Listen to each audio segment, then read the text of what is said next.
Bem-vindos às Sustainable Talks, um espaço para conversas informais sobre sustentabilidade.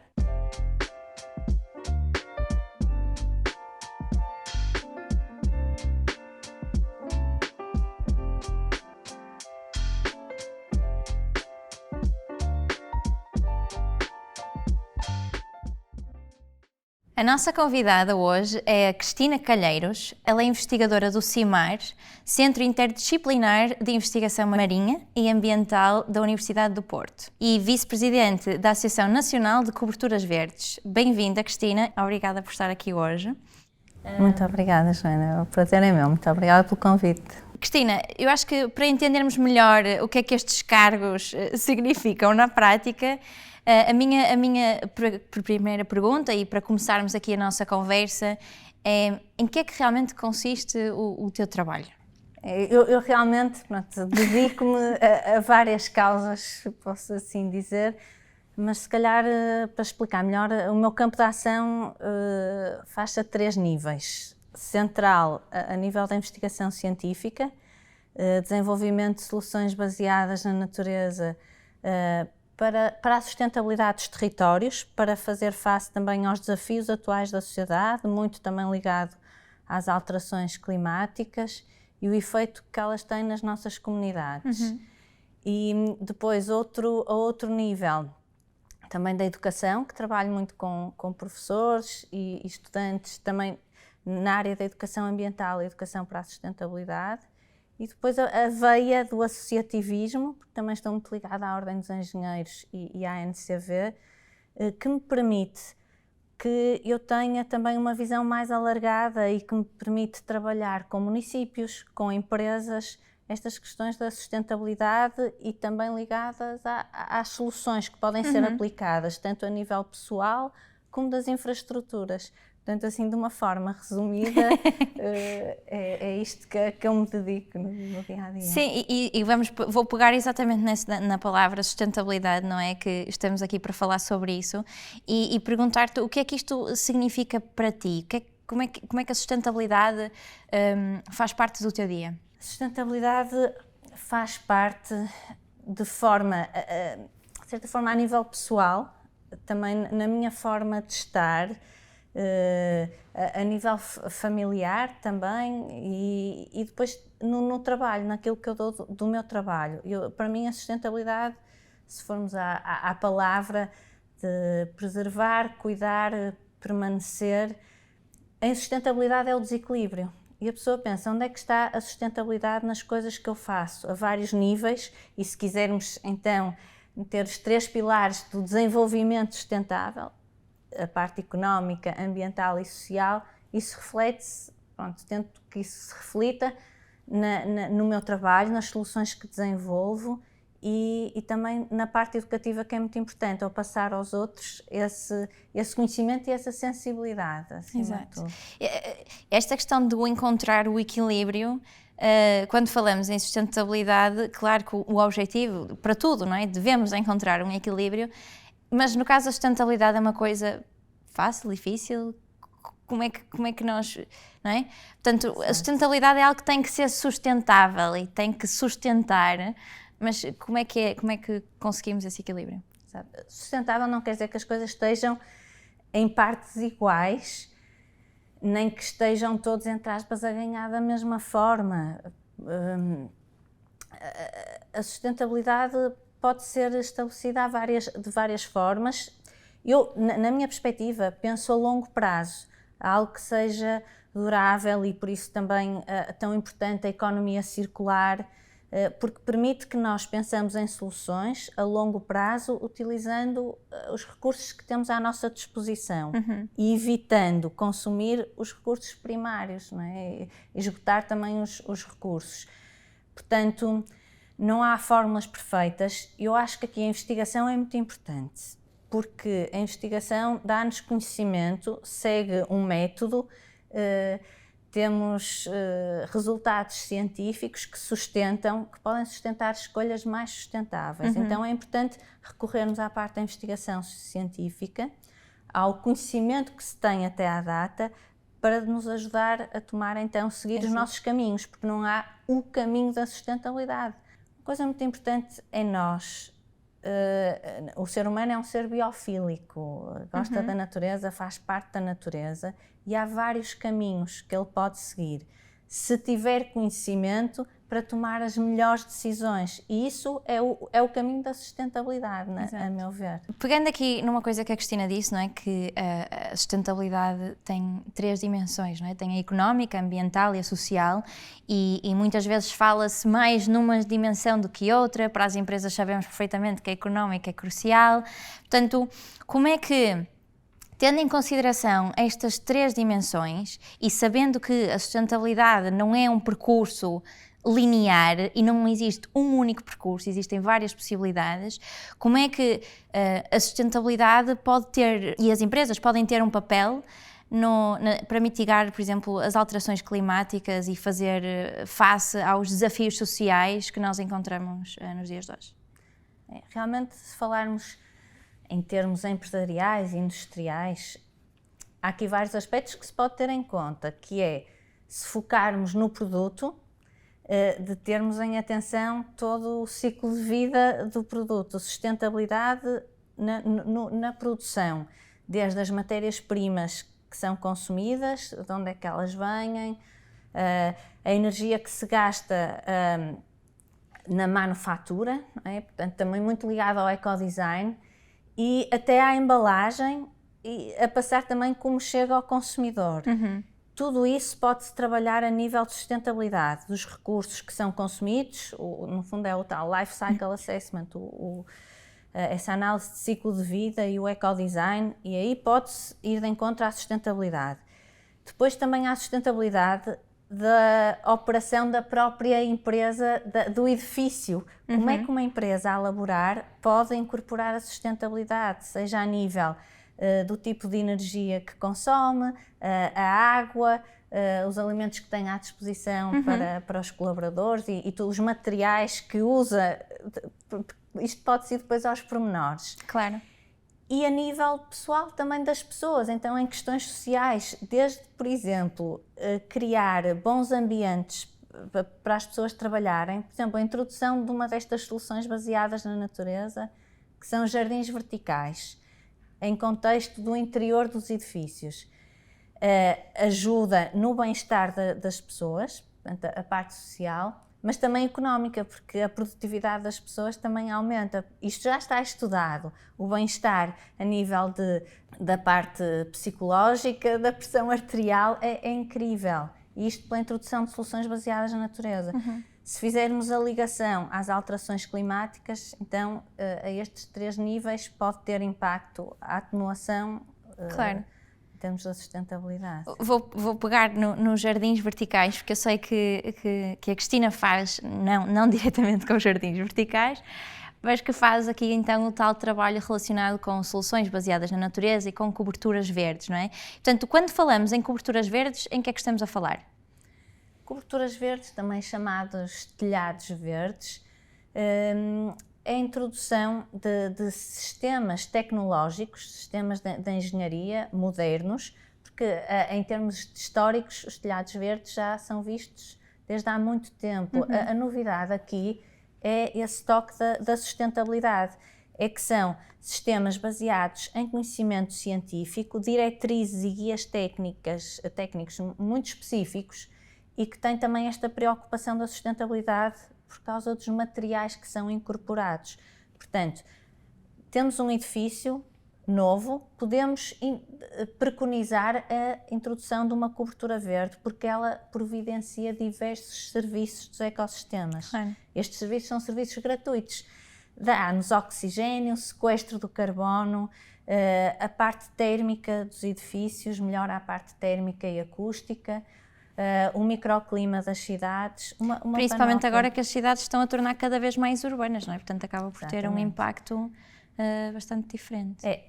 Um dos problemas da crescente urbanização é o aumento da impermeabilização, é a perda de espaços verdes. Então, a sustentabilidade pode entrar aí. Como é que nós, nas nossas cidades atuais, que às vezes até temos falta de espaço, podemos introduzir estas soluções em prol da sustentabilidade? económica, a parte económica, social e ambiental, termos proveitos a estes 3 níveis, porque elas pretendem ser inclusivas, portanto, e económicas. Económicas em que aspecto?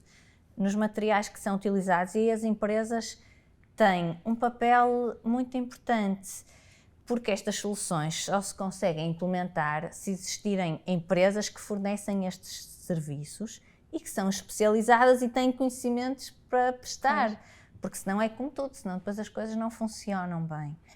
E o objetivo é, a longo prazo, temos esta mudança de paradigma das cidades, em que todos desempenham um papel importante.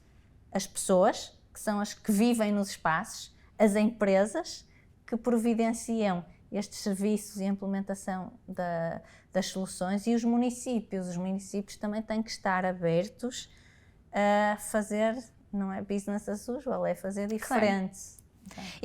A minha próxima pergunta era exatamente nesse sentido, portanto ainda bem que a nossa conversa está a caminhar alinhada com aquilo que eu tenho aqui, porque já que falamos nos municípios, não é? Estamos a falar nas cidades, de formas que as cidades se possam tornar mais verdes e mais sustentáveis, porque não é só uma questão de se tornarem mais verdes, não é? Não é só aumentar os espaços verdes, é sim como é que fazemos isto de uma forma sustentável nas 3 dimensões.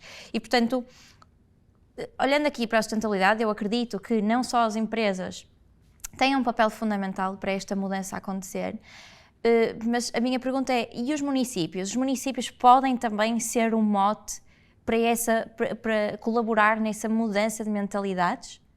Os municípios são um mote do exemplo, são os que estão à frente e podem criar o exemplo. Mas antes de entrar nos municípios, se calhar fazia aqui uma referência importante, que a Joana disseste algo importantíssimo. Não é porque vemos plantas ou espaços verdes que as soluções são sustentáveis. Na verdade, às vezes são altamente insustentáveis. Porquê? Apesar de nós vermos as plantas, a parte da manutenção, consumo de água, consumo energético é tão grande que é insustentável. Por isso é que o tal conhecimento científico é muito importante, claro, para termos boas soluções implementadas. E os municípios, muitos deles, em termos de Portugal, já estão abertos a esta mudança, porque vem também o alinhamento europeu, as diretrizes europeias que vão nesse sentido. As cidades são locais de resiliência. No fundo, as cidades são locais que caminham para a sustentabilidade. E como é que isso se consegue? Não é só falando da descarbonização e da transição energética e da parte da mobilidade. Não, há aqui outros níveis, outras esferas que se tem que atuar. E os municípios, como representantes também da comunidade, e avançando como exemplo, inspiram as pessoas e dão um voto de confiança, que aquele é o caminho a seguir. E a nível internacional, muitos municípios começaram eles próprios por implementar as soluções e depois então é que avançaram com políticas, regulamentação, mas eles próprios já tinham implementado. Portanto, porque assim, há coisas que podem ser obrigadas em termos de legislação, não é? Claro. E até taxadas, mas aqui a este nível podemos atuar de outra forma, e a parte da sensibilização das pessoas é muito importante, porque é muito difícil nós termos o conhecimento e sabermos que estamos a fazer mal e continuar a fazer mal. E o ser humano é um ser de razão, mas também de consciência. Claro. E no fundo estamos a fazer mal a nós próprios. Portanto, que o ser humano também pesa muito das decisões que depois vão ser tomadas. É verdade. Eu acho que aqui eu penso muito... Eu tenho este lado muito prático e acredito que mais pessoas também o tenham, e tenho a certeza que muitas vezes isto para as empresas, quando se fala em sustentabilidade, é esta questão da intangibilidade, de não saber como concretizar, o que é que pode realmente ser feito, o que é que podemos pôr em prática.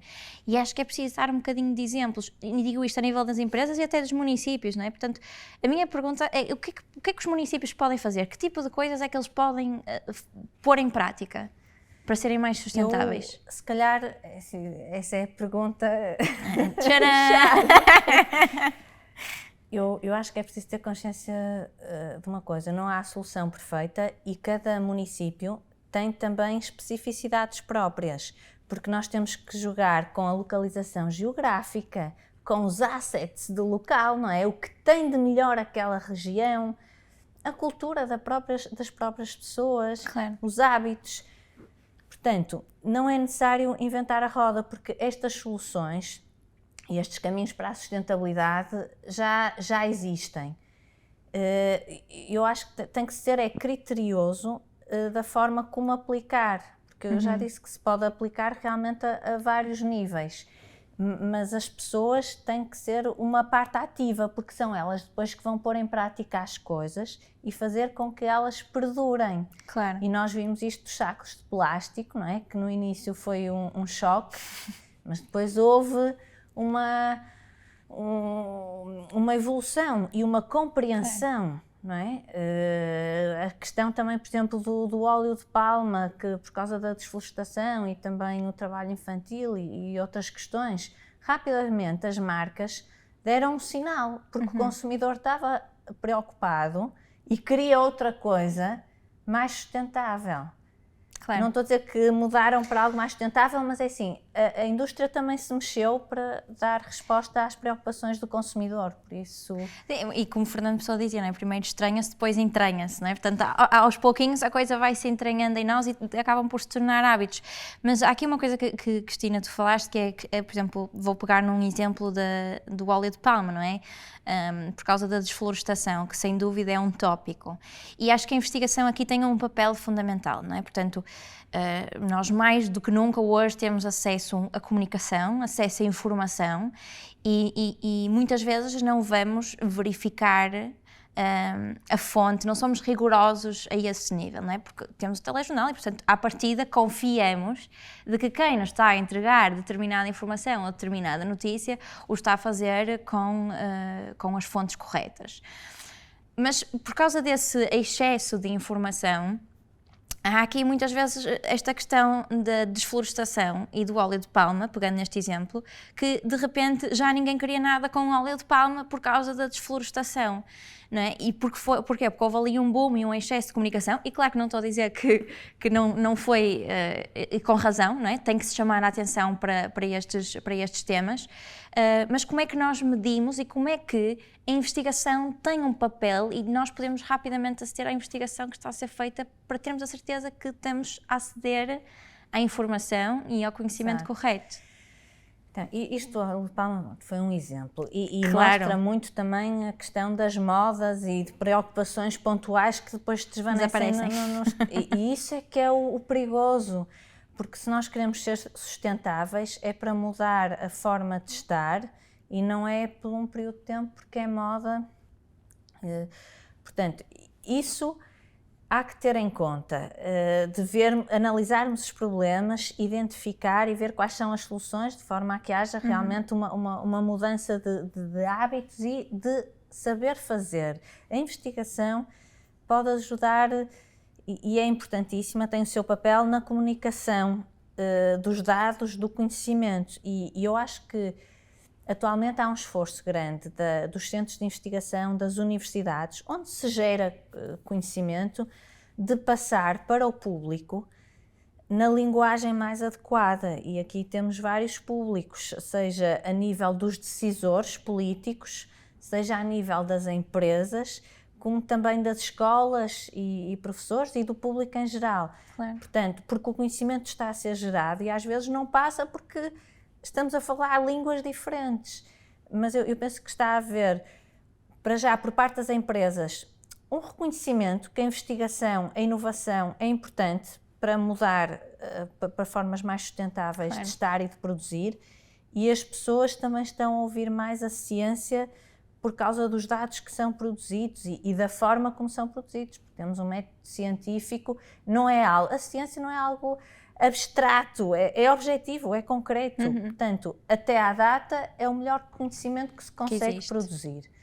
Estamos sempre em evolução, em novas descobertas, mas é sempre bom termos confiança nas decisões que tomamos com sustentação. E isso é uma coisa que eu tenho muita preocupação, por exemplo, nas apresentações que faço, mostrar sempre as fontes de onde retiro a informação, porque as pessoas depois podem também ir consultar.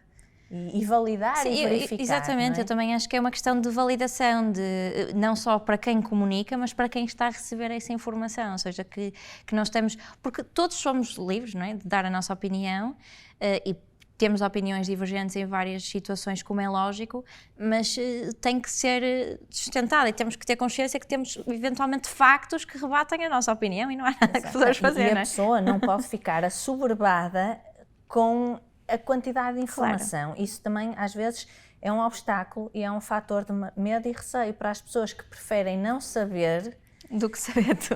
Do que assim, meu Deus, eu agora vou-me transformar num investigador, num detetive e estar a validar tudo. Isso é impossível, mas há uma coisa que é possível em termos comportamentais e de caminho para a sustentabilidade.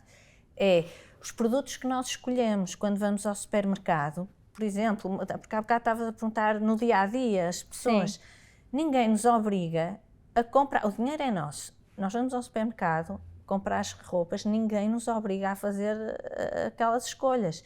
Portanto, é da nossa consciência podermos verificar os rótulos, ver até se tem certificação. As certificações servem, têm claro, uma sustentação também importante.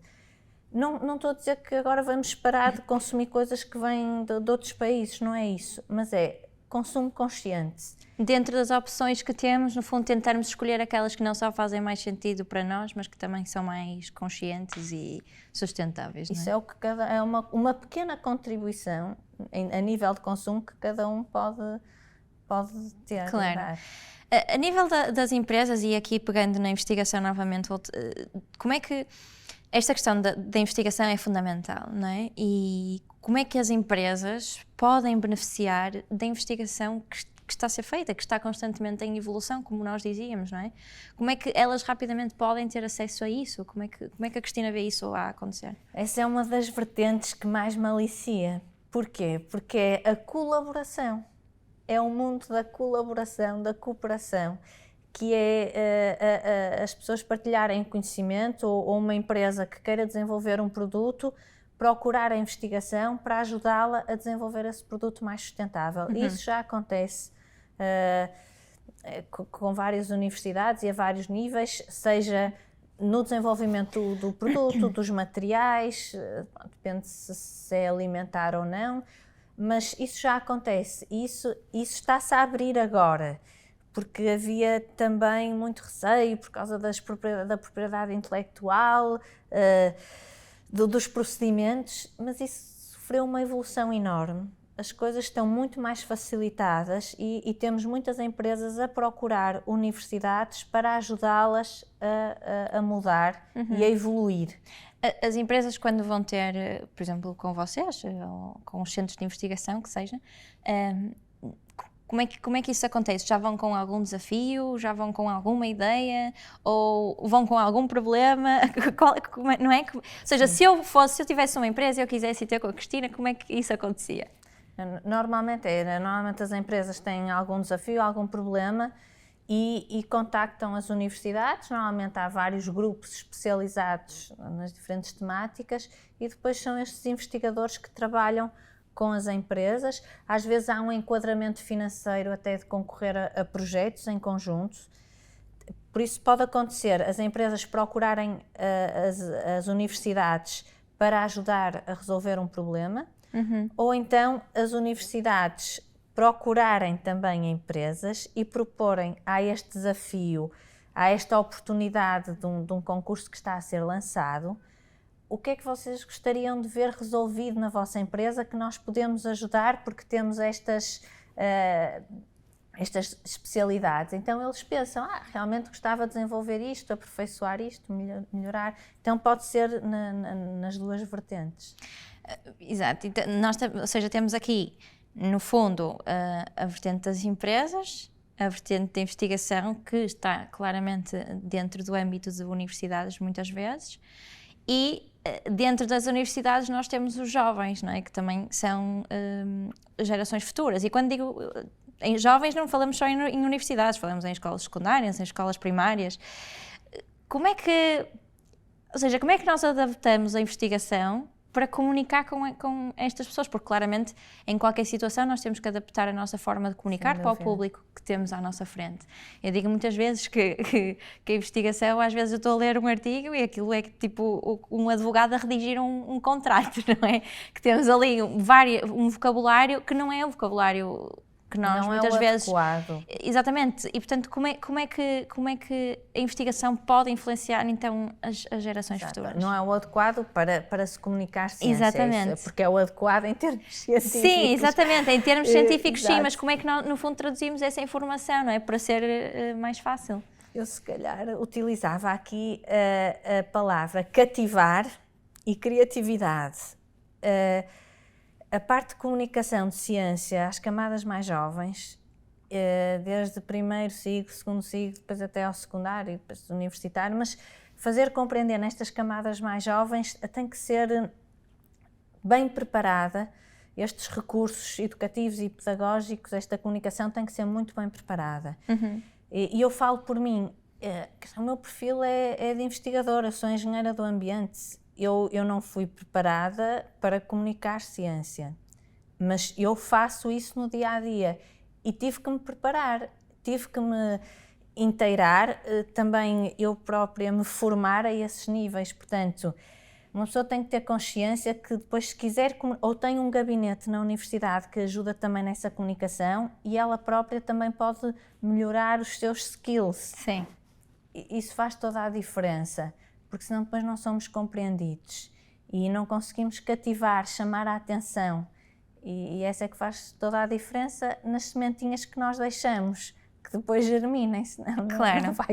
não vão germinar. Sim, e acho eu que é cada vez mais importante que estas gerações, que realmente são aquelas que vão sentir na pele as consequências dos nossos atos hoje, que tenham mais voz, não é? E que também tenham mais voz, mas com o conhecimento correto, não é? Portanto, acho que é preciso traduzir toda esta informação para chegar a essas gerações. E aos professores, porque os professores...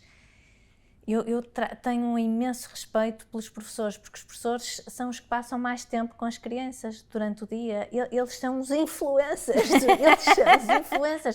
seja naquilo que eles lhes dizem, da forma como estão, nas suas atitudes. Eu tenho imenso respeito pelos professores e por isso é que também faço um grande trabalho com eles. E eu vejo que cada vez mais os professores, o que eu tenho encontrado é que eles estão abertos, preocupados e que querem como trazer estas problemáticas e também soluções para a atualização dos conceitos para os alunos, e vejo Sim. essa preocupação neles e por isso também tento contribuir de alguma forma.